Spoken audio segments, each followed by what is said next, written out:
people. Oh, make sure it came. Alright. Tap of the day, beautiful people. That's wobble. That's wobble.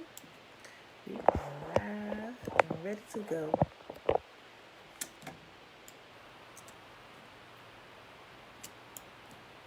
Alright. When I say 7:25, I can't get an update to YouTube, y'all. I can't make the chat work over here. So, but we are here. Belinda Brown, shalom, shalom. Trina, hey girl, hey. Alright, y'all. Alright, y'all. Happy Wednesday, happy Wednesday. It is February the 10th, 2021, day 74 of year 3 of reading through the books of the law and the prophets and of the 3-year consecutive day count. Day 743. Guys, today we are reading numbers 25, 26, and 27. We're almost done with the book, but let's go ahead and start with the Shema today. Hear, therefore, O Israel, and observe to do it, that it may be well with you, and that you may increase mightily, as Yahuwah, the God of our fathers, has promised us, in a land that flows with milk and honey. Hear, O Israel, Yahuwah, our God, He is one God. And you shall love Yahuwah your God with all your heart, with all your soul, and with all your might. And these words which I command you this day shall be in your heart, and you shall teach them diligently unto your children, and shall talk of them when you sit in your house, and when you walk by the way, and when you lie down, and when you rise up. And you shall bind them for a sign upon your hand, and they shall be as frontlets between your eyes. And you shall write them upon the posts of your house and on your gates. And Yahuwah commanded us to do all these statutes, to fear Yahuwah our God for our good always, that He might preserve us alive as it is at this day. And it shall be our righteousness if we observe to do these commandments before Yahuwah our God, as He has commanded us. That's wobble, TT. Greetings, Uncle Nathaniel. All right, beautiful people, so let's hop on to it. Shalom, shalom, Belinda Brown, Mom, Talane, hey girl, hey. All right, beautiful people. Numbers 27. One day, a petition was presented by the daughters of Zelophehad, Mala, Noah, Hagla, Milcah, and Tirzah. Their father, Zelophehad, was a descendant of Hefer, son of Gilead, son of Machir, son of Manasseh, son of Joseph. These women stood before Moses, Eleazar the priest, the tribal leaders, and the entire community at the entrance of the tabernacle. Our father died in the wilderness, they said. He was not among Korah's followers who rebelled against Yahuwah. He died because of his own sin. But he had no sons. Why should the name of our father disappear from his clan just because he had no sons? Give us property along with the rest of our relatives. So Moses brought their case before Yahuwah, and Yahuwah replied to Moses, the claim of the daughters of Zelophehad is legitimate. You must give them a grant of land along with their father's relatives. Assign them the property that would have been given to their father. So women are not left out in Yahuwah's plan at all, anywhere. Contrary to the popular belief of some places that treat women like they are nothing. And I can guarantee you, all them places that treat women that like they are not a part of the bigger plan, or husbands who actually lord over their wives and treat them like you need to be serving me. Like, I can almost guarantee you that the presence of Yahuwah is not there. I'm almost guaranteed of that. When women are oppressed, Yahuwah's spirit is not there. And give the following instructions to the people of Israel. If a man dies and has no son, then give his inheritance to his daughters. And if he has no daughter either, transfer his inheritance to his brothers. If he has no brothers, give his inheritance to his father's brothers. But if his father has no brothers, give his inheritance to the nearest relative in his clan. This is a legal requirement for the people of Israel, just as Yahuwah commanded Moses. One day Yahuwah said to Moses, climb one of the mountains east of the river and look out over the land I have given to the people of Israel. After you have seen it, you will die like your brother Aaron, for you both rebelled against my instructions in the wilderness of Zin. When the people of Israel rebelled, you failed to demonstrate my holiness to them at the waters. These are the waters of Meribah at Kadesh in the wilderness of Zin. Then Moses said to Yahuwah, O Lord, you are the God who gives breath to all creatures. Please appoint a new man as a leader for the community. Give them someone who will guide them wherever they go and will lead them into battle, so the community of Yahuwah will not be like sheep without a shepherd. Yahuwah replied, take Joshua, the son of Nun, who has the Spirit in him, and lay your hands on him. Present him to Eleazar the priest before the whole community, and publicly commission him to lead the people. Transfer some of your authority to him, so the whole community of Israel will obey him. When direction from Yahuwah is needed, Joshua will stand before Eleazar the priest, who will use the Urim, one of the sacred lots cast before Yahuwah, to determine his will. This is how Joshua and the rest of the community of Israel will determine everything they should do. So Moses did as Yahuwah commanded. He presented Joshua to Eleazar the priest and the whole community. Moses laid his hands on him and commissioned him to lead the people, just as Yahuwah had commanded through Moses. Now let me say something here.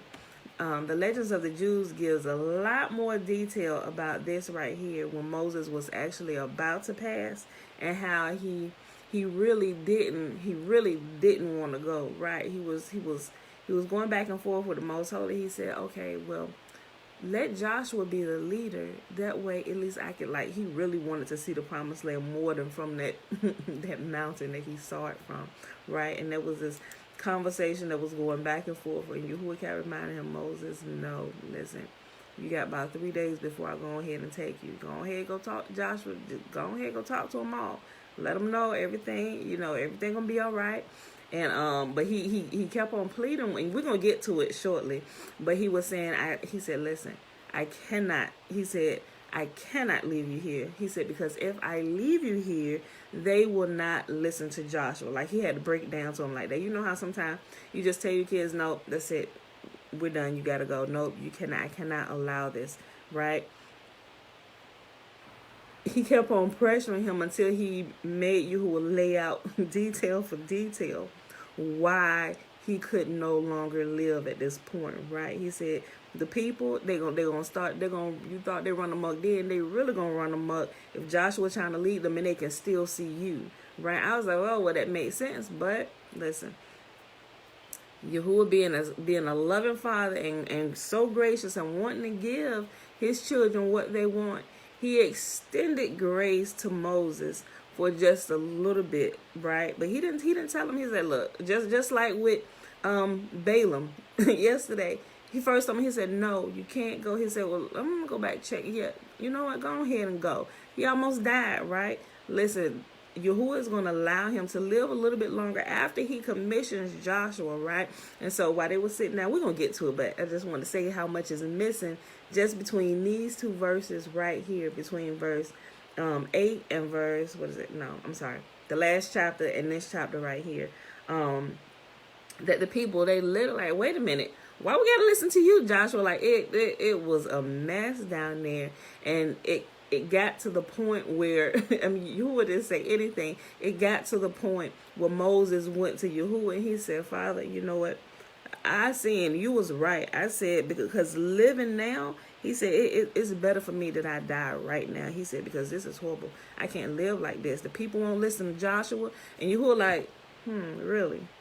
Didn't I tell you that? Right? So now Yahuwah had to clean up this little mess right here. It was funny, but it wasn't funny. I'm like, man, it teaches so much that you need to listen the first time. If he say do it this way, do it this way. Because if he tell you to do it this way, this is probably the best way to head down this road. Sometimes people say, oh, Yahuwah has a perfect will and a permissible will. I can see that. I really can see that, because if you supposed to go this way, he said, look, take this route right here. But you decide, oh, my friends is going this way. We all going to the same place, but we just need to stop past Mama house first. No, go this way. You don't need to stop past Mama house. Not today. Go this way. But you know what? He allows it, and y'all go ahead and go to Mama house, and all y'all almost die in a horrible car accident or something like that. That would be like the permissible will. Permissible to the fact that I kept you alive because you didn't listen when you're supposed to take this route, right? Learn to listen the first time with the first instruction without trying to get him to let you do something else that seems to you to be the better course. Don't do that, people. I'm telling you, don't do that. Numbers chapter 28. Yahuwah said to Moses, give these instructions to the people of Israel. The offerings you present as special gifts are a pleasing aroma to me. They are my food. See to it that they are bought at the appointed times and offer according to my instructions. Say to the people, this is a special gift you must present to Yahuwah as your daily burnt offering. You must offer 2 one-year-old male lambs with no defects. Sacrifice 1 lamb in the morning and the other in the evening. With each lamb, you must offer a grain offering of 2 quarts of choice flour mixed 1 quart of pure oil of pressed olives. This is the regular burnt offering instituted at Mount Sinai as a special gift, a pleasing aroma to Yahuwah. Along with it, you must present the proper liquid offerings of 1 quart of alcoholic drink with each lamb. Pour out into the holy place as an offering to Yahuwah. Offer the second lamb in the evening with the same grain offering and liquid offering. It too is a special gift, a pleasing aroma to Yahuwah. That's why great rising, Shayla. The Sabbath offerings. On the Sabbath day, sacrifice 2 one-year-old male lambs with no defects. They must be accompanied by a grain offering of 4 quarts of choice flour, moistened with olive oil, and a liquid offering. This is the burnt offering to be presented each Sabbath day in addition to the regular burnt offering and its accompanying liquid offering. On the first day of each month, present an extra burnt offering to Yahuwah of 2 young bulls, 1 ram, and 7 one-year-old male lambs, all with no defects. These must be accompanied by grain offerings of choice flour, moistened with olive oil, 6 quarts with each bull, 4 quarts with the ram, and 2 quarts with each lamb. This burnt offering will be a special gift, a pleasing aroma to Yahuwah. You must also present a liquid offering with each sacrifice, 2 quarts of wine for each bull, 1/3 of a gallon for the ram, and 1 quart for each lamb. Present this monthly burnt offering on the first day of each month throughout the year. On the first day of each month, you must also offer 1 male goat for a sin offering to Yahuwah. This is in addition to the regular burnt offering and its accompanying liquid offering. On the 14th day of the first month, you must celebrate Yahuwah's Passover. On the following day, the 15th day of the month, a joyous 7-day festival will begin, but no bread made with yeast may be eaten. The first day of the festival will be an official day for Holy Assembly, and no ordinary work may be done that day. As a special gift, you must present a burnt offering to Yahuwah, 2 young bulls, 1 ram, and 7 one-year-old male lambs, all with no defects. These will be accompanied by grain offerings of choice flour, moistened with olive oil, 6 quarts with each bull, 4 quarts with the ram, and 2 quarts with each of the 7 lambs. You must also offer a male goat as a sin offering to purify yourselves and make yourselves right with Yahuwah. Present these offerings in addition to your regular morning burnt offerings on each of these 7 days of the festival. This is how you must prepare the food offering that is presented as a special gift, a pleasing aroma to Yahuwah. These will be offered in addition to the regular burnt offerings and liquid offerings. The 7th day of the festival will be another official day for Holy Assembly, and no ordinary work may be done on that day. So remember, the first and the last day of the Feast of Unleavened Bread is it's a Sabbath day. It's a work day, right? The only thing you can do is cook your food on these 2 days right here on the Passover, where it says no ordinary work may be done, where the priests were cooking the food, right? So remember, I know I always say this, but just in case you forgot, you were not here when they are offering sacrifices, unless it was a burnt offering, meaning it was completely burnt up, nothing left but the ashes until it's done. Everything else, they were cleaning, they were preparing appropriately, and they were cooking. After they cooked it, They thanked the Most Holy. Well, the priests were the officiating ones. They were the ones that thanked the Most Holy for this. They repented for their sins, and what did they do?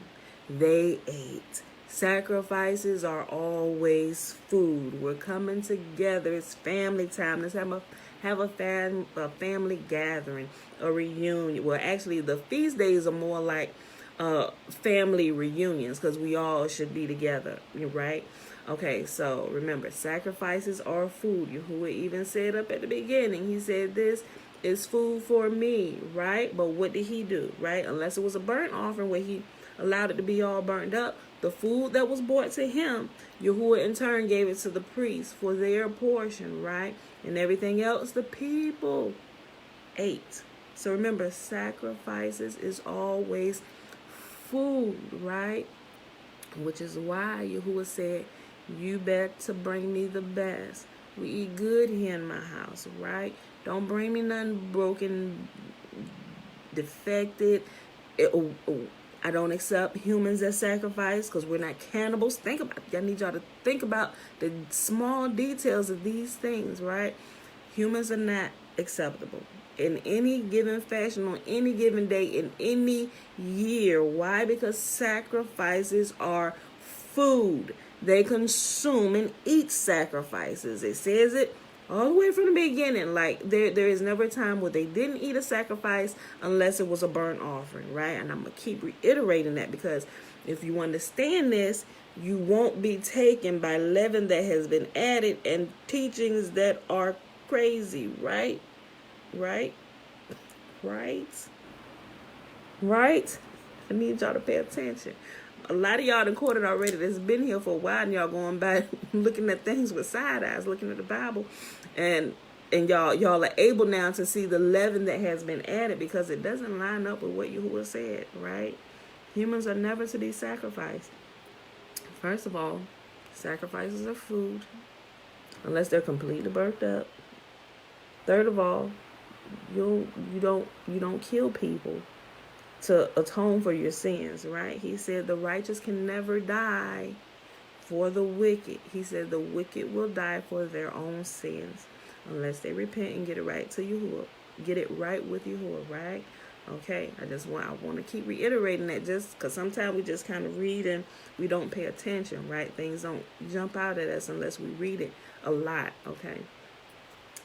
At the festival of the harvest, when you present the first of your new grain to Yahuwah, you must call an official day for holy assembly, and you may do no ordinary work on that day. Present a special burnt offering on that day as a pleasing aroma to Yahuwah. It will consist of 2 young bulls, 1 ram, seven 1-year-old male lambs. These will be accompanied by grain offerings of choice flour, moistened with olive oil, 6 quarts with each bull, 4 quarts with the ram, and 2 quarts with each of the 7 lambs. Also, offer 1 male goat to purify yourselves and to make yourselves right with Yahuwah. Prepare these special burnt offerings along with their liquid offerings in addition to the regular burnt offering and its accompanying grain offering. Be sure all the animals you sacrifice have no defects. You know what? Even although I don't eat meat anymore, my husband still eat meat, even though he's transitioning to more of a plant-based. So and I've always done this. Like you go grocery shopping, I think about this. You know, he said, don't bring any animals. We come to eat. We need the best cuts and portions of meat, right? So here's something if you didn't know, right? When you go to the store or like Food Line or whatever, at least I noticed that about Food Line over here. When you go to the meat department, some meat is marked manager special, right? I don't really know if y'all know what manager special really mean in regards to going to the grocery store and getting meat. It's marked down. The price is marked down and it's manager's special, right? Now, what I've come to find out is that meat marked down that says manager special. Now this is only from our personal experience in the past years with the managers. Thank you, Tylane. It means they're trying to get rid of it, right? They're trying to get rid of it Not necessarily because they have too much of it. Maybe they've had it in stock for too long and we need to push this out first before it expires so we can make some money off of this, because you can't put rotten meat out there and sell it. You're gonna lose those profits, right? So they market manager special. And I realized that one time when I had purchased some meat and I brought it home, and I didn't even put it in the refrigerator. I left it out, right? I left it out because I was going to cook it that day. But when I opened up the plastic, you know what? There was a stench that came from. I was like, oh, what? I'm like, I literally just got this from the grocery store today, right? And you know what I did? I got one of them grocery bags that I take and ball up and throw under my kitchen sink. I grabbed one of them bags out of there. I put it right back in there. I found my receipt and went right back to Food Line. I said, we need to handle this. I said, this meat is spoiled. And I literally just bought it today. Here's my receipt to prove it. Listen. Here's my receipt. I learned that day not to do manager special. And I had noticed before, and here's what's crazy. It happened a couple times before, but it didn't necessarily have a stench to it. But it was like, should I not cook this meat? I smelled it, but I can clearly tell. I could tell by the date that was on it, and it didn't click those couple times before, but the meat wasn't spoiled, and I put it in the freezer. So, if you freeze something, it'll last a little bit long. But this particular time, when I got this one, when I didn't freeze it or anything, I cooked it the same. Well, I didn't cook it. I was going to cook it that same day. Open it up. It stunk, and I started thinking about the previous times where I got the manager special meat because it was cheaper.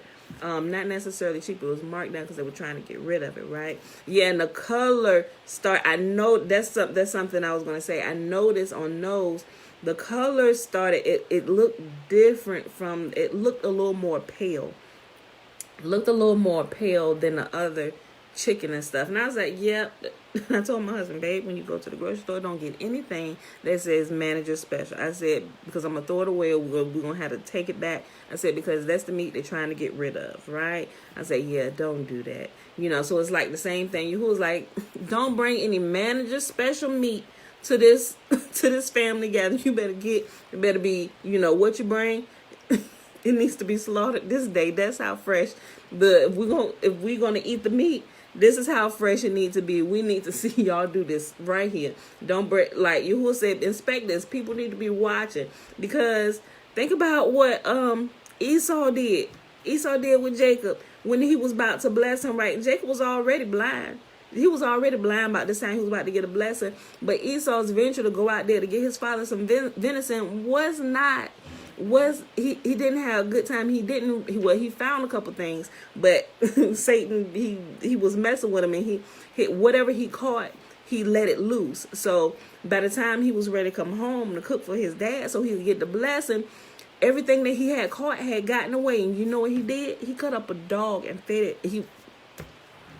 Come on now. You will say, bring it alive, it need to be inspected. And this is how you properly slaughter it so it can be cooked appropriately, right? He said, I'm a king. I eat the best, although he didn't eat it. What was given to him, he burnt it up. Okay, that's my... He's celebrating with us here. He's celebrating with us here when we come. Okay, my portion. We're going to completely burn it up. I'm going to smell the sweet fragrance that comes from it. It's a pleasing aroma to me. Y'all go ahead and eat. We got the best cuts and choice of meat right here. It was done. Y'all, you know what I'm saying? So y'all got to think about this. When we read the sacrifice portion has been done.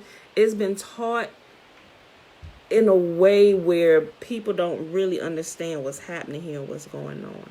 Right? Because y'all used to hear me talk about it a lot the first couple times. Like, y'all, something about these sacrifices. The first thing Yahuwah revealed to me, he said, well, these were food. Right? Anytime you see sacrifice substituted with food, they about to eat. It's about to be a cookout. Right? I'm like, oh, shoot. It is. He said, unless it's burned up, that's my portion. He said, but everybody else eating good. I'm like, oh. Right? Okay. Come together, family meeting. Daddy need to talk to you. Hold on. Y'all been doing this and you get the stern talking to and stuff. All right, y'all. So that's it for today. Did I skip a chapter? I just hop right to 29. I know we just read 28. Or did we? All right, y'all. But anyway, that's numbers for today. 25, 26, and 27. So let's hop right over here to Legends of the Jews. And we're going to pick it up where we left off yesterday. Page 297. The Consecration of the Priest. And if you have the smaller book, it's volume 3. Volume 3. Chapter 3. And the section is the Consecration of the Priest. All right, beautiful people. All right, the Consecration of the Priest, page 297. Before the sanctuary and its vessels were dedicated for service, they were anointed with holy oil. On this occasion, the miracle came to pass that the 12 lugs of oil sufficed not only to anoint the sanctuary and its vessels, and Aaron and his 2 sons throughout the 7 days of their consecration, but with this same oil were anointed all the successors of Aaron in the office of high priest and several kings until the day of Josiah.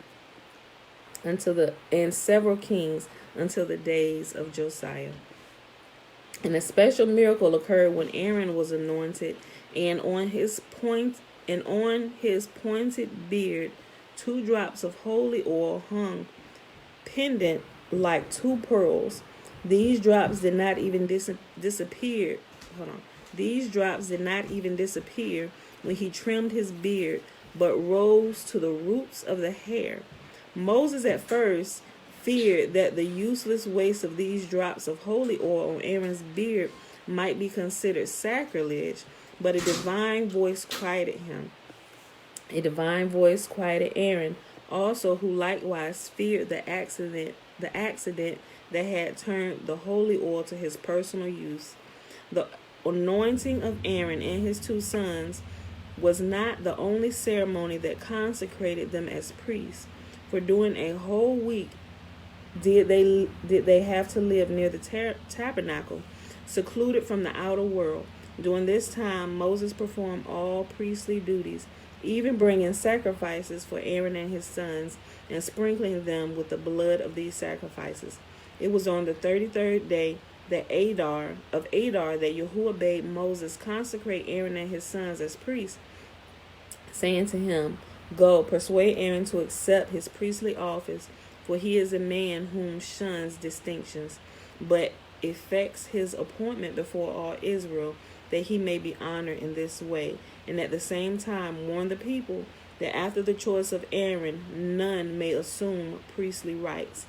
Gather thou all the congregation together unto the door of the tabernacle." At these last words Moses exclaimed, "O Lord of the world, how shall I be able to assemble before the door of the tabernacle, a space that measures only 2 seah, 60 myriads of adult men and as many youths?" But Yahuwah answered, "Dost thou marvel at this? Greater miracles than this I have accomplished.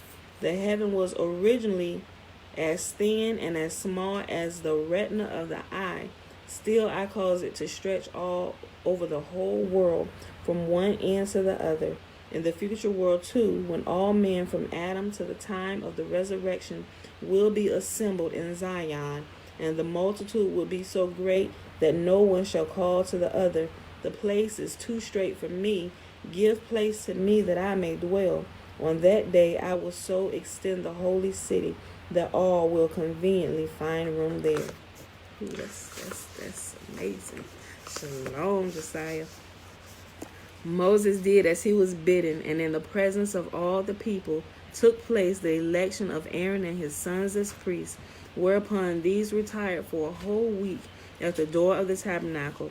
During this week, in preparing the burnt offering and sin offering, Moses showed his brother Aaron and Aaron's sons how to perform the different priestly functions in the sanctuary. Moses made a sin offering because he feared that among the gifts out of which the sanctuary had been constructed, there might have been ill-gotten gains, and Yahuwah loves justice and hates loot as an offering. So he's like, don't bring no hot stuff to my place. Is this stolen? hold on, no, we cannot accept this. Oh, so if y'all in the habit of accepting hot loot, y'all better turn it away. Turn it away. Because there's a special what is it? There's a special ordinance inside the law for thieves, right? And those who partake of the thief's booty, because you too then become a thief. Yes. Moses made a sin offering because he feared that among the gifts out of which the sanctuary had been constructed, there might have been ill-gotten gains, and Yahuwah loves justice and hates loot as an offering.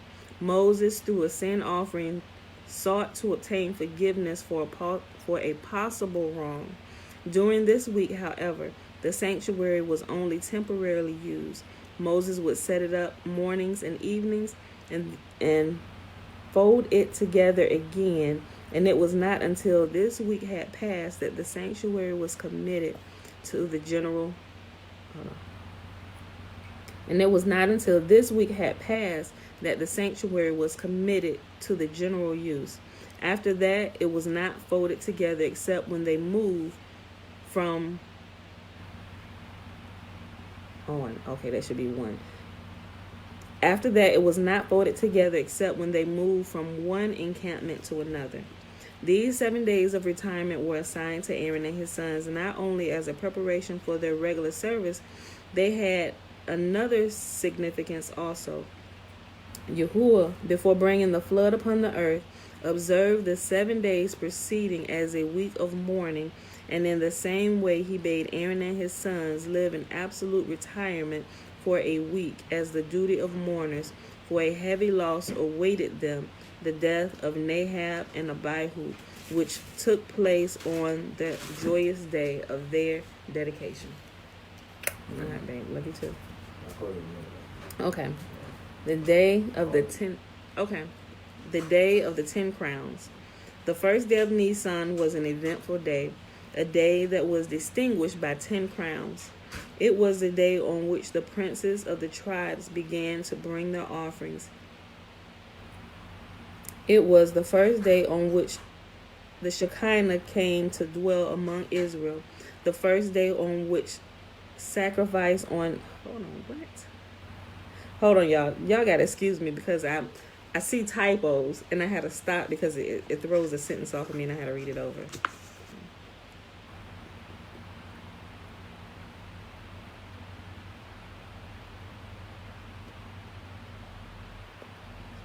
What? Hold on. The first day on which sacrifice on any but the appointed place was forbidden. Hold on, y'all. They don't make no sense to me. Hold on. It was the day on which the princes of the tribes began to bring their offerings. It was the first day on which the Shekinah came to dwell among Israel. The first day on which sacrifice on any but the appointed place was forbidden. The first day on which priests bestowed their blessing upon Israel. The first day for a regular sacrificial service. The first day on which the priest partook of certain portions of the offering. The first day on which the heavenly fire was seen on the altar. It was besides the first day of the week, a Sunday, the first day of the month of the year. It was on this day, after the week of training for Aaron and his sons, that Yahuwah said to Moses, "Thinkest that thou art to be high priest because thou hast been attending to priestly duties during this week? Not so. Call Aaron and announce to him that he has been appointed high priest. And at the same time call the elders, and in their presence announce his elevation to this dignity, that none may say Aaron himself assumed this dignity, following the example of Yahuwah, who on Sinai distinguished Aaron before all others, saying, And thou shalt come up, thou and Aaron with thee, but let not the priests and the people break through."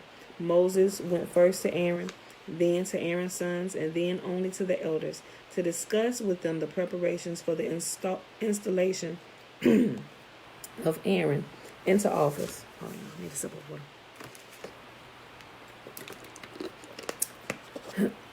Okay. When Moses approached Aaron with the news of Yahuwah's commission to appoint him as high priest, Aaron said, "What? Thou hast all the labor of erecting the tabernacle, and now I am to be its high priest?"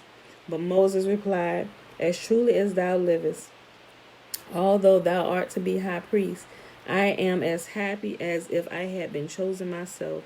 As thou did rejoice in my elevation, so do I now rejoice in thine." Moses continued, "My brother Aaron, although Yahuwah had become reconciled to Israel and has forgiven them their sins, still through thy offering must thou close the mouth of Satan, that he may not hate thee when thou enterest the sanctuary. Take then a young calf as a sin offering, for thou did as nearly lose thy claim to the dignity of high priest through a calf, so shalt thou now through the sacrifice of the calf be established in thy dignity." Then Moses turned to the people, saying, "You have two sins to atone for: the selling of Joseph, whose coat your father smeared with blood of a kid to convince their father that its owner had been torn to pieces by a wild beast, and the sin you committed through the worship of the golden calf. Take then a kid to atone for the guilt you brought upon yourselves with a kid, and take a calf to atone for the sin you committed through a calf. But to make sure that Yahuwah has been reconciled to you, offer up a bull also, and thereby acknowledge that you are slaughtering before Yahuwah your altar the bull that you had erstwhile worshipped." The people, however, said to Moses, "What avails this nation to do homage to its king who is invisible?" Okay, here y'all go again. Moses replied, "For this very reason did Yahuwah command you to offer these sacrifices, so that he may show himself to you." At these words, they rejoiced greatly, for through them they knew that Yahuwah was now completely reconciled to them, and they hastened to bring the offerings to the sanctuary. Moses admonished them with these words, "See to it now that you drive evil impulse from your hearts, that you have now but one thought and one resolution, to serve Yahuwah, and that your undivided services are devoted singly and solely to the one God, for he is the God of gods, and the Lord of lords. If you will act according to my words, the glory of Yahuwah shall appear unto you." But Aaron, in his humility, still did not dare to enter on his priestly activities. The aspect of the honored altar filled him with fear, for it reminded him of the worship of the bull by Israel, an incident in which he felt he had not been altogether without blame. Moses had to encourage him to step up on the altar and offer sacrifices. After Aaron had offered up the prescribed sacrifices, he bestowed his blessing upon the people with lifted hands, saying, "The Eternal bless thee and keep thee. The Eternal make his face to shine upon thee and be gracious unto thee. The Eternal lift up his countenance upon thee and give thee peace." In spite of the offerings and the blessing, there was still no sign of the Shekinah, so that Aaron, with a heavy heart, thought, "Yahuwah is angry with me, and it is my fault that the Shekinah had not descended among Israel. I merely owe it to my brother Moses that to my confusion I entered the sanctuary, for my service did not suffice to bring down the Shekinah." Upon this, Moses went with his brother into the sanctuary a second time, and their united prayers had the desired effect. There came a fire out from before Yahuwah and consumed upon the altar well nay 116 years, and neither was the wood of the altar consumed, nor its brazen overlay molten. Hold on. Oh, okay, so it burned. Okay, let me read that again. Upon this went Moses with his brother into the sanctuary a second time, and their united prayers had the desired effect. There came a fire out from before Yahuwah and consumed upon the altar well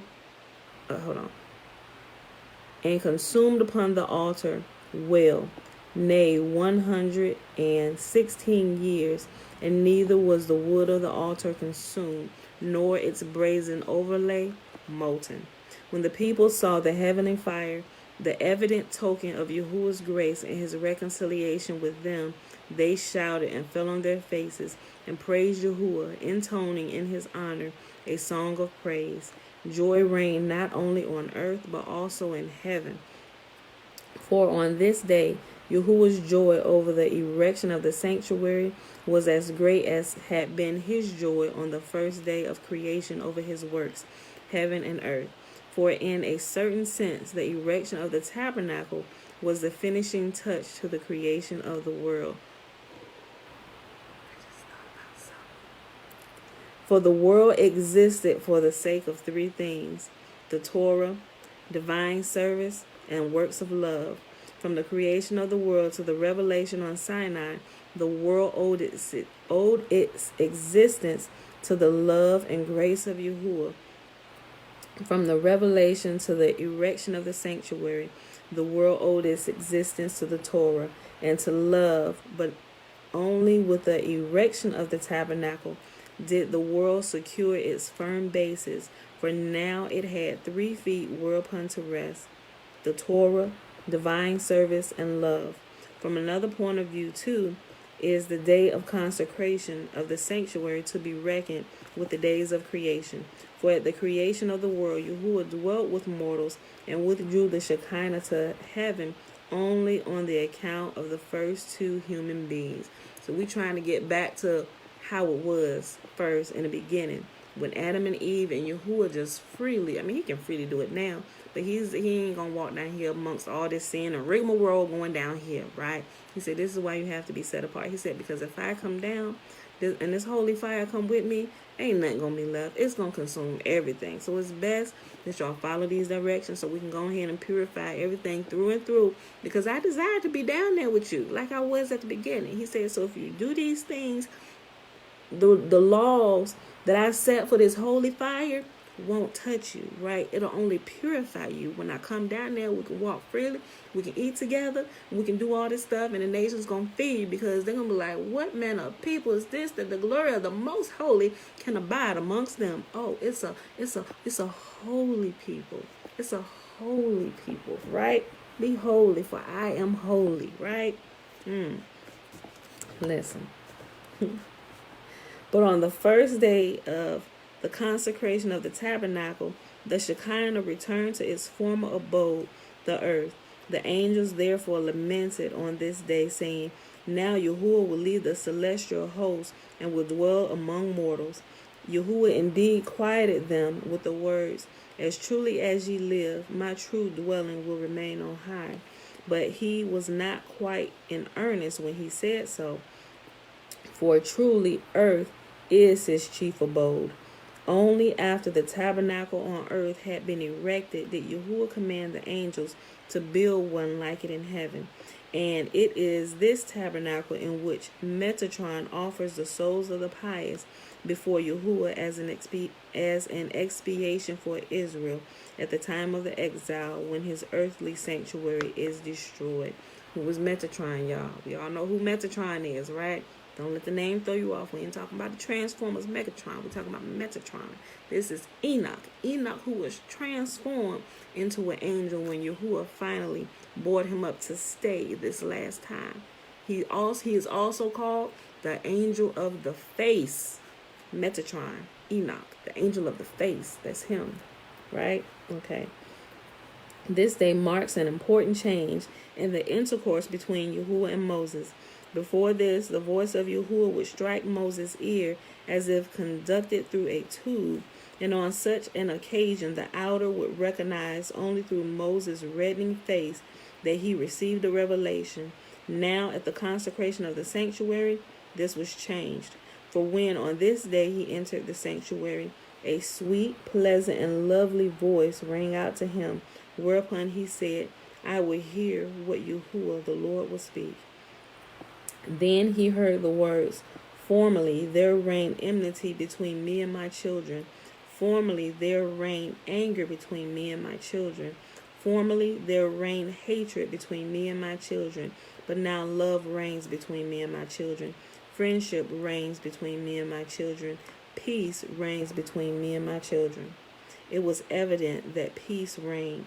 For on this day the undisturbed freedom of movement over the world, which had until then been accorded to demons, was taken from them. Let me read that again.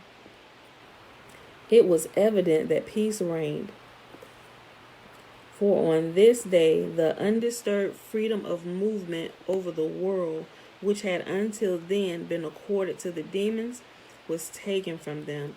Until then, these were so frequently met with that Moses regularly recited a special prayer whenever going to Mount Sinai, entreating Yahuwah to protect him from the demons. But as soon as the tabernacle had been erected, they vanished.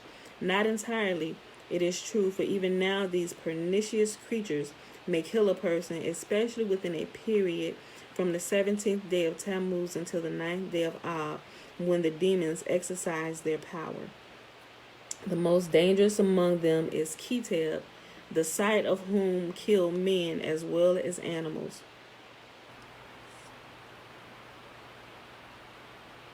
Hold on.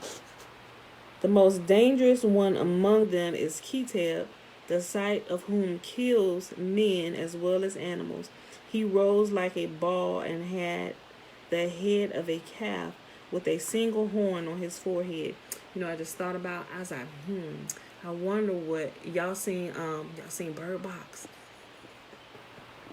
Like when I be reading this stuff, I be thinking about the movies that they be doing. Because remember, whatever they saw drove them crazy and killed them like immediately, right? They died. Whoever saw whatever it was that they saw, they died, right? So I wonder if this, you get what I'm saying, right? So it makes me think, because that movie clearly exemplifies this particular demon. Like he was possibly present, or one close to him. You look at him, you die, right? And it's crazy, right? If y'all ain't seen Bird Box, go watch Bird Box. It ain't. I think it's probably labeled. I don't know that it's labeled a scary movie, because it took me a while to watch it, because remember, if y'all been here at any stretch of time, y'all know I had this thing about scary movies growing up, which imparted a deep spirit of fear inside of me that I dealt with even in my early adult years, right? Well, I couldn't even live in the house by myself. Well, it was me and Elijah, but still, you know, this was before me and my husband got married. It was a horrible thing. So that's why it took me so long to watch Bird Box, until I read, because it kept popping up, and there everybody was talking about it. It was all over the social media and everything. And so I decided, I went to YouTube and I watched different trailers of it, and I was reading comments and stuff. I'm like, okay. So my main thing was, I didn't want to actually see some kind of scary creature in the movie where I'm gonna be thinking about something and boom, this scary face gonna pop back up. I just didn't want to go through that, right? So that's why it took me so long to watch it. So it wasn't until I read a comment where somebody said, they said, people looking at something that they never show inside the whole movie, but whenever you look at it, you die. You know, so I'm like, okay. But it's crazy, because even in that, I can see a lot of spiritual principles happening behind the scenes, whether the people know it or not. I'm not really sure. But it's like, when I understand a certain principle or something that's working behind the scenes, I can see it wherever it's present, right? And so that's what made me think about the movie Bird Box with this right here, right? Listen. Okay. Hold on, let me just go back up here. I'll just read right here. Listen. It was evident that peace reigned, for on this day the undisturbed freedom of movement over the world, which had until then been accorded to demons, was taken from them. Until then, these were so frequently met with that Moses regularly recited a special prayer whenever going to Mount Sinai, entreating Yahuwah to protect him from the demons. So they was freely moving about. Remember, we also learned about it in the book of Enoch, chapter 15, where it talks about the demon. It describes the demon spirits, and it said they are here on earth, and they torture and they irritate and they aggravate men. So if anybody's ever had like this spiritual encounter where you clearly know there's something otherworldly here with us, and you've had a personal experience, a lot of people can't really explain it. They just label it demons. But the book of Enoch describes in detail what these entities are, and they do in fact mess with you when you're down here, right? But this was so much so at this time that even before Moses, every time he went to Mount Sinai, he had always prayed this prayer so the demons wouldn't mess with him, right?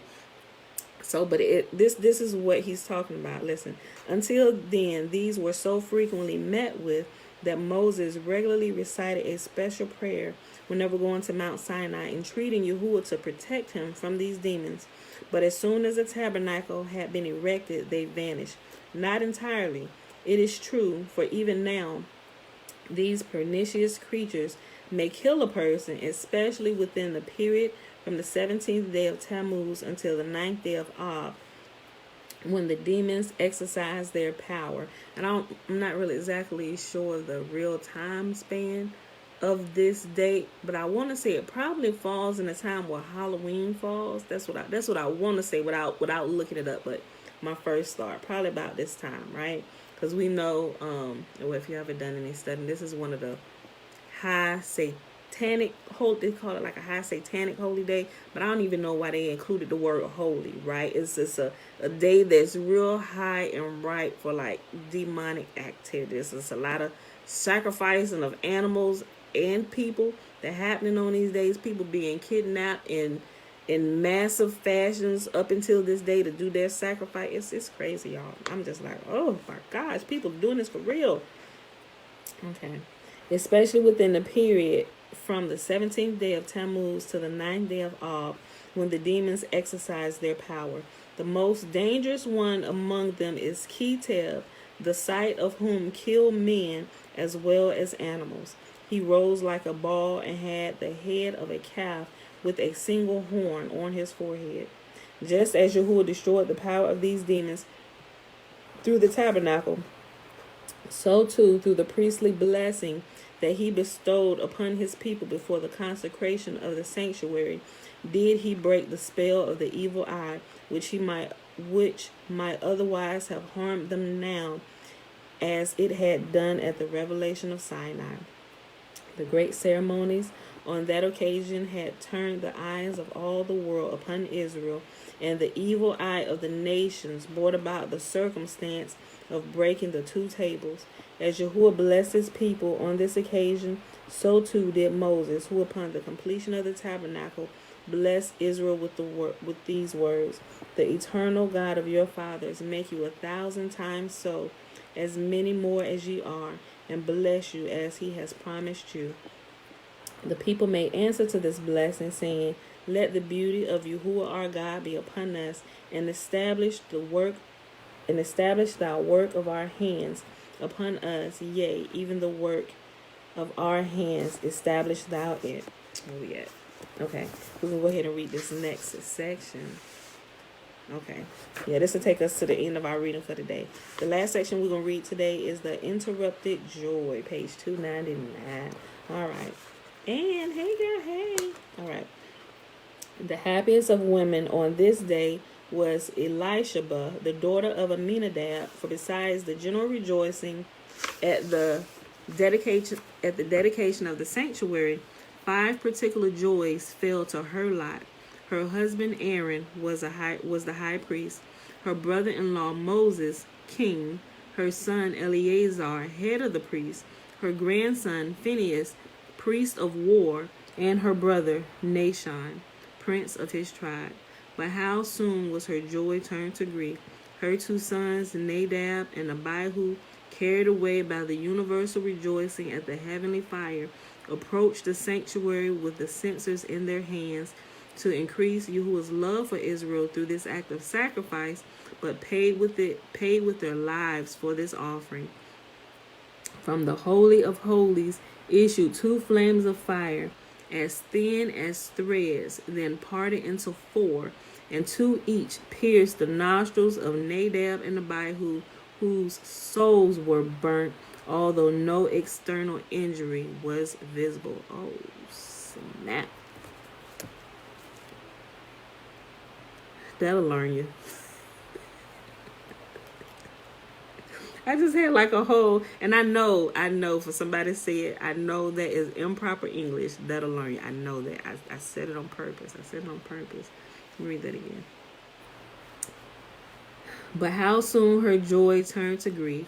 Her 2 sons, Nadab and Abihu, carried away by the universal rejoicing at the heavenly fire, approached the sanctuary with the censers in their hands to increase Yahuwah's love for Israel through this act of sacrifice, but paid for it with their lives for this offering. From the Holy of Holies issued 2 flames of fire, as thin as threads, then parted into 4, and 2 each pierced the nostrils of Nadab and Abihu, whose souls were burnt, although no external injury was visible. They were approaching to do something that they thought in their own mind was good, but it cost them their life. Same thing with who was it when the ark was falling? He reached out to catch it. Was it Uzzah? I think it was Uzzah. I think Uzzah. They were traveling. They were moving from camp to camp, and the priests were carrying the ark and everything. He probably should not have even been that close to it, right? Because he was not allowed to touch it. But when they were walking, it was about to fall off the cart, and he thought he was doing a good thing. He went out to catch it before it hit the ground, and he died. Right? He died because he was not dedicated to the service of taking care of the ark. One of the priests should have done that. One of the priests anointed to the ark, anointed in the service to care for the ark, to do whatever that needs to happen with the ark. One of them should have did it. He should have let it hit the ground if won't nobody there. And he paid for it with his life. It's the same thing. So you got to be careful sometimes. Sometimes we do things that we in our own mind think is right, that think is going to be pleasing. Oh, Father, we didn't want to let the ark fall to the ground. But listen, do you remember the instructions back in the beginning? I don't care if the ark was falling to the ground. You should let it fall, right? There are instructions. If you have not been consecrated, if you are not ceremonially clean, if you are not appointed to this thing alone, he said only these people may touch it. I don't care what's going on. Only these people can touch it, and only these people can touch it, right? You got to read the fine print. Read the fine print. Otherwise, you pay for it with your life, Mr. Postman. The death of these priests was not, however, unmerited, for in spite of their piety, they had committed many a sin. Even at Sinai, they had not conducted themselves properly, for instead of following the example of Moses, who had turned his face away from the divine vision in the burning bush, they based in the divine vision of Mount Sinai. Their fate had even been decreed, but Yahuwah did not want to darken the joy of the Torah by their death. Hence, he waited for the dedication of the tabernacle. On this occasion, Yahuwah acted like the king, who, discovering on the day of his daughter's wedding that the best man was guilty of a deadly sin, said, "If I cause the best man to be executed on the spot, I shall cast a shadow on my daughter's joy. I will rather have him executed on my day of gladness than on hers." Yahuwah inflicted the penalty upon Nadab and Abihu in the day of gladness of his heart, and not on the day on which the Torah espoused Israel. Ooh, that's so sweet. Among the sin, he said, so I'm gonna get you. And it's like you be in the store. Well, it's probably not a good analogy or whatever. Well, he said I'm gonna get you, but I'm gonna wait to get you. I'm gonna wait because I'm gonna let them have their moment right here. I don't want to destroy this, but I'm gonna get you, right? We're gonna let her have her day. We're gonna let Israel's getting the Torah. I don't want any dark thing remembered about this particular day. I much rather do it on a day. I don't want to do it on their birthday. I'm gonna do it on my birthday. That way, the darkness happens on my day, right? And I'm gonna remember it. But I don't want any kind of bad memories on their special day. So we're gonna hold off punishment for the time being, and we're going to let them celebrate their day and have their day. The only thing about this day is going to be good memories. That's the only thing we're going to, is this was a good day for many generations. So I'm going to get you. But I'm going to get you on a day more appropriate that's not going to affect them in a bad way, right? Y'all get that? Listen, I just go back up. The death of these priests was not, however, unmerited, for in spite of their piety, they had committed many a sin. Even at Sinai, they had not conducted themselves properly, for instead of following the example of Moses, who had turned his face away from the divine vision in the burning bush, they based in the divine vision on Mount Sinai. Their fate had even been decreed, but Yahuwah did not want to darken the day of the Torah by their death. Hence, he waited for the dedication of the tabernacle. On this occasion, Yahuwah acted like the king who, discovering on the day of his daughter's wedding that the best man was guilty of a deadly sin, said, "If I cause the best man to be executed on the spot, I shall cast a shadow on my daughter's joy. I would rather have him executed on my day of gladness than on hers." Yahuwah inflicted the penalty upon Nadab and Abihu in the day of gladness of his heart, and not on the day on which the Torah espoused Israel. Among the sins for which they had to atone for was their great pride, which was expressed in several ways. They did not marry because they considered no woman good enough for them, saying, "Our father's brother is king, our father is high priest, our mother's brothers is prince of this tribe, and we are heads of the priests. What woman is worthy of us?" And many a woman remained unwed, waiting for these youths to woo her. In their pride, they even went so far in sinning thoughts as to wish for the time when Moses and Aaron should die, that they would have the guidance of the people in their hands. But Yahuwah said, "Boast not thyself of tomorrow. Many a colt has died, and his hide had been used as a cover for his mother's back." Ooh, hold on. Listen. "Boast not thyself of tomorrow. Many a colt has died, and his hide has been used as a cover for his mother's back." Hey, ooh, now that'll preach. I'm going to just keep going. "Even in the performance of the act that brought death upon them, did they show their pride. For they asked permission of neither Moses nor Aaron whether they might partake in the sacrificial service. What is more, Nadab and Abihu did not even consult with each other before starting out on this fatal deed. They performed it independently of each other. Had they previously taken counsel together, or had they asked their father, their uncle, very likely would have never offered the disastrous sacrifice, for they were neither in a proper condition for making an offering, nor was their offspring appropriate. They partook of wine before entering the sanctuary." Ooh, right there, yep. "They partook of wine before entering the sanctuary, which is forbidden to priests. They did not wear the prescribed priestly robes, and furthermore, they had not sanctified themselves with water out of the laver for washing. They made their offering, moreover, in the Holy of Holies, to which admittance had been prohibited, and used strange fire, and the offering was all in all out of place, because they had no command from Yahuwah to offer up incense at that time. Apart from this list of sins, however, they were very pious men, and their death grieved Yahuwah more than their father Aaron, not alone because it grieves Yahuwah to see a pious father lose his sons, but because they actually were worthy and pious youths.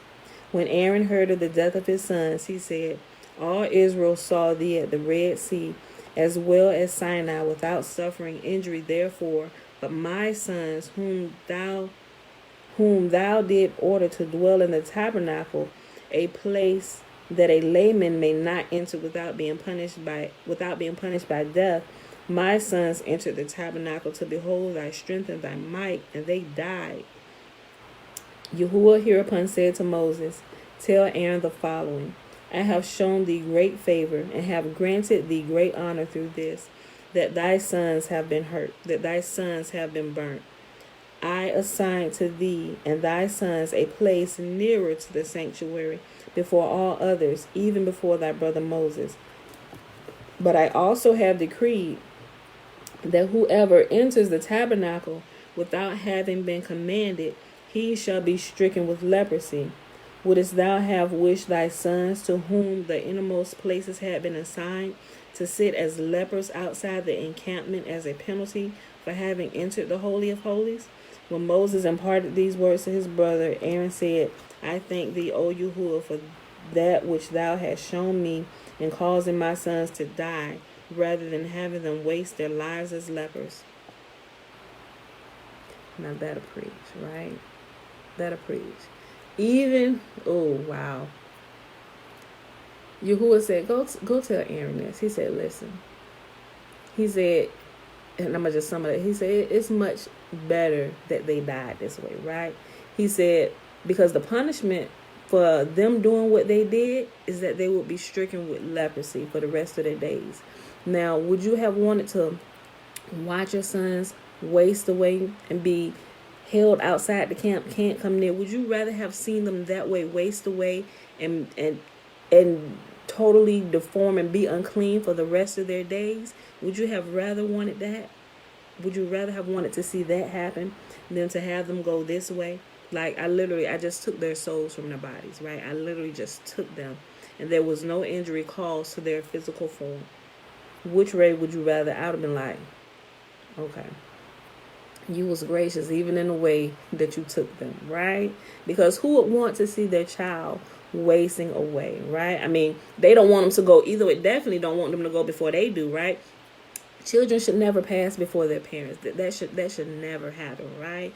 But when Yahuwah does allow it to happen, just know and understand that he sees the bigger picture, and we can kind of really just only see what's in front of our face. And a lot of times we don't really have the understanding of why that happened.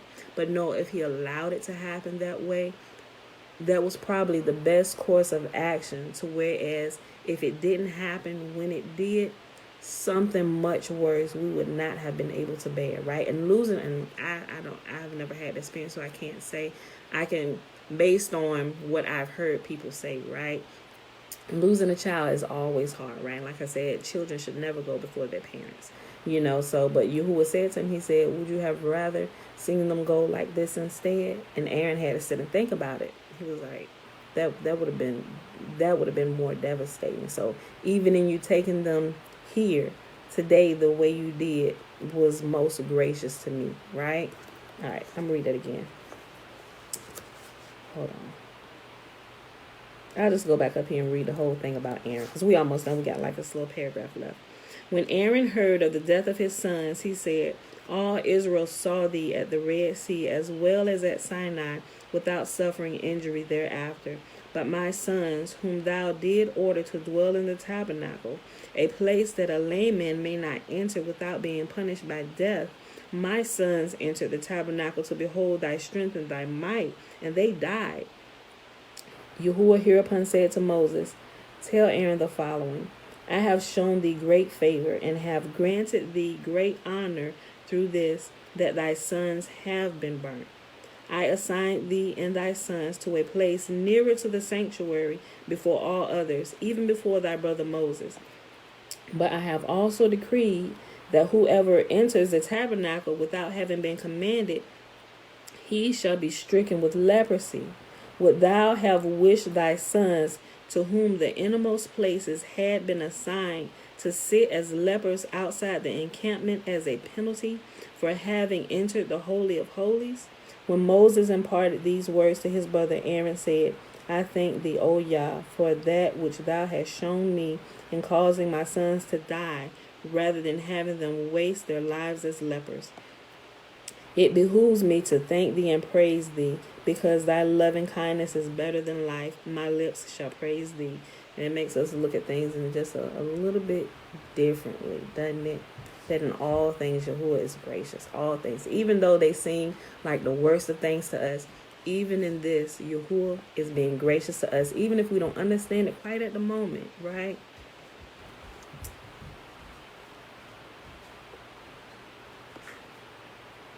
Yeah, shh. Everybody. Okay. It behooves me to thank thee and praise thee, because thy loving kindness is better than life. My lips shall praise thee. Moses endeavored to comfort his brother in still another way, saying, thy sons died to glorify the name of Yahuwah. Blessed be his name. For on Sinai, Yahuwah said to me, and there will I meet with the children of Israel. The tabernacle shall be sanctified by those that glorify me. I knew that this sanctuary of Yahuwah was to be sanctified by the death of those that stood near it. But I thought neither thou or I was destined for this. But now I perceive that thy sons were nearer to God than we. These last words sufficed to induce Aaron to control his grief over the loss of his sons. And like the true wise man, he silently bore the heavy blow of fate without murmur or lament. Yahuwah rewarded him for his silence by addressing him directly and imparting an important priestly law to him. Aaron could not take part in the burial of Nadab and Abihu, for a high priest is not permitted to take part in a funeral procession, even if the deceased be a near kinsman. Eleazar and Ithamar also, the surviving sons of Aaron, were not permitted to mourn or attend the funeral on the day of their dedication as priests. So the Aaron's cousins, the Levites, Mishael and Elzaphan, the next of kin after these, had to attend the funeral. These two Levites were the sons of a very worthy father, who was not only by descent a near kinsman of Aaron, but who was also closely akin to Aaron in character. As Aaron pursued peace, so too did his uncle Uzziel, the father to Mishael and Elzaphan. Being Levites, they might not enter the place where the heavenly fire had met their cousins. Hence an angel had thrust Nadab and Abihu out of the priestly room, and they did not die until they were outside, so that Mishael and Elzaphan might approach them. Oh, snap, mind you. Hold on. Oh, that's right. They couldn't go in there and get them. The angel tossed them out. Okay, listen, hold on. Listen. As Aaron pursued peace, so too did his uncle Uzziel, father to Mishael and Elzaphan. Being Levites, they might not enter the place where the heavenly fire had met their cousins. Hence an angel had thrust Nadab and Abihu out of the priestly room, so that they did not die until they were outside it, so that Mishael and Elzaphan might approach them. Whereas the whole house of Israel was bidden to bewail the death of Nadab and Abihu, for the death of a pious man is greater misfortune to Israel than the temples burning to ashes. Wow, that says a lot. Aaron and his sons, on the other hand, were permitted to take no share in the mourning, and Moses bade them eat of the parts of the offering due them as if nothing had happened. Now when Moses saw that Aaron had burnt to ashes one of the 3 sin offerings that were offered on that day, without himself or his sons having partaken of it, his wrath kindled against his brother. But in consideration of Aaron's age and his office, Moses addressed his violent words not to Aaron himself, but to his sons. He reproached them without having offended against Yahuwah's commandment in burning one sin offering and eating of the other. He asked them, besides, if they were not wise enough to profit by the example of their deceased brothers, who paid for their arbitrary actions with their lives, particularly since they had been doomed to death, and owed their life only to his prayer, which had power to preserve for their father half number of sons. Moses' reproof, however, was unjustified, for Aaron and his sons had done what the statutes required, but Moses on this occasion, as on 2 others, owing to his wrath, forgotten the laws which he himself had taught Israel. Hence Aaron opposed him Hence Aaron opposed him decidedly and pointed out his error to him. Moses, far from taking Aaron's reprimand amiss, caused a herald to make an announcement throughout the camp. I have falsely interpreted the law, and Aaron my brother has corrected me. Eleazar and Ithamar also knew the law, but were silent out of consideration for me. As a reward for their considerateness, Yahuwah thereupon revealed important laws to Moses with a special injunction to tell them to Aaron as well as to Ithamar. Oh, and that's where that ends today. So we'll pick the rest of that up, and we'll find out what that was, because this next section is Oh, that might be the only section we read. Oh, this is definitely going to be the only section we read tomorrow. Oh, so we're going to have to be fast. Okay, the gifts of the prince. Oh, my gosh. Okay. Yeah, so this section is definitely going to have to wait till tomorrow. So that was our reading for today, beautiful people. We started at page 297 all the way to page 301 in the Legends of the Jews, and we read Numbers 25, 26, and 27. It is February the 10th, Wednesday, February the 10th, 2021, day 74 of year 3 of reading through the books of the law and the prophets, and of the 3-year consecutive day count, day 743, and that is without the Sabbath days and the feast days, Sabbath days added in. Why? Because we rest on those days as Yahuwah has commanded us to. All right, y'all, so let's go ahead and we're going to read the blessing. We learned a little bit more about the blessing today, right? If y'all was paying attention. Okay. And so we know that the blessing is found in Numbers chapter 6, verses 22 through 27. And we also know that the first 21 verses is what? That's right. The Nazirite vow. And who can take it? That's right. A man or a woman. I know I was a little bit too fast in y'all fingers now, but I know y'all knew the answer. Anyway. And Moses...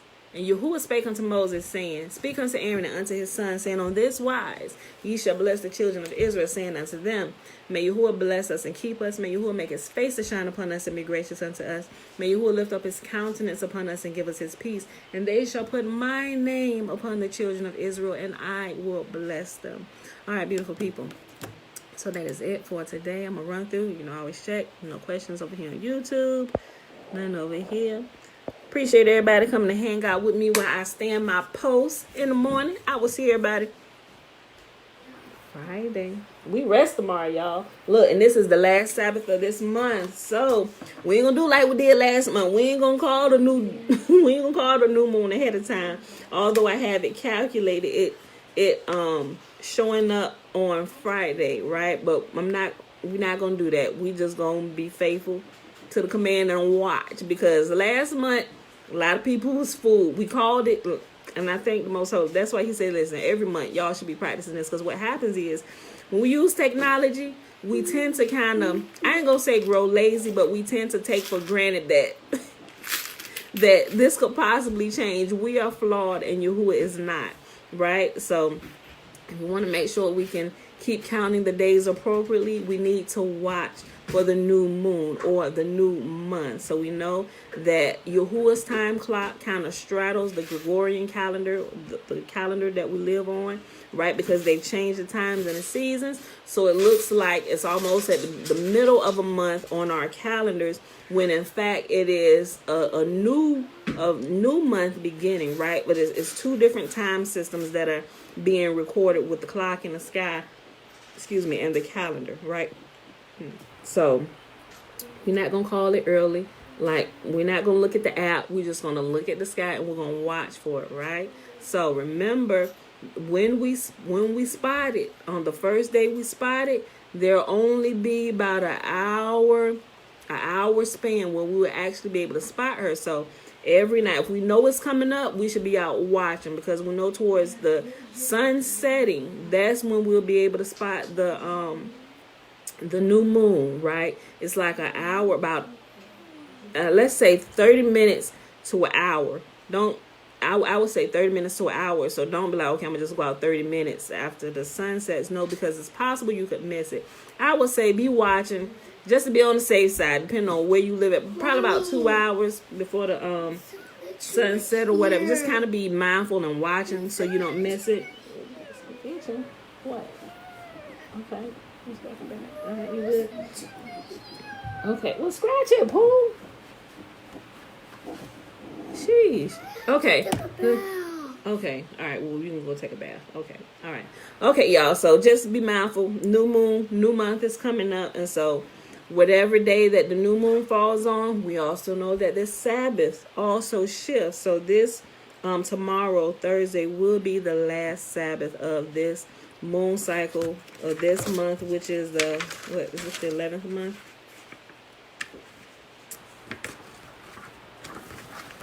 I'm sorry.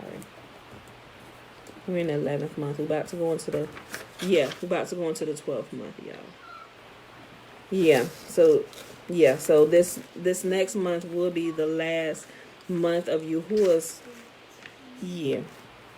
Okay, I wrote it back there. Yeah, so be watching, be mindful, y'all. And you know me, I'm gonna be posting. I'll keep y'all updated just in case, y'all don't quite understand. Like, why am I looking in the sky? What I'm looking for now? Wait, what? Hold on. Which way is west?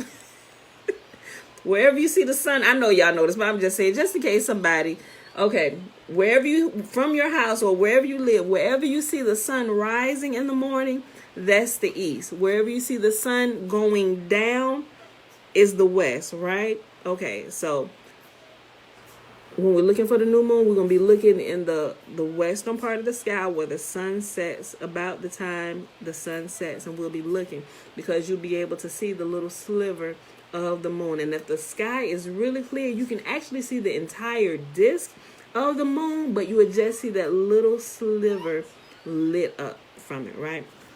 Okay, so it's quite fun when you actually start doing it and you start tracking it and stuff. But all right, y'all, that's it. I'm done running my mouth for the day. Let's go ahead and get out of here. We got work to do today, and the tribe is up and they rolling. All right, I love y'all, and I will see y'all Friday morning, 7:15 a.m. Eastern Standard Time. Love y'all.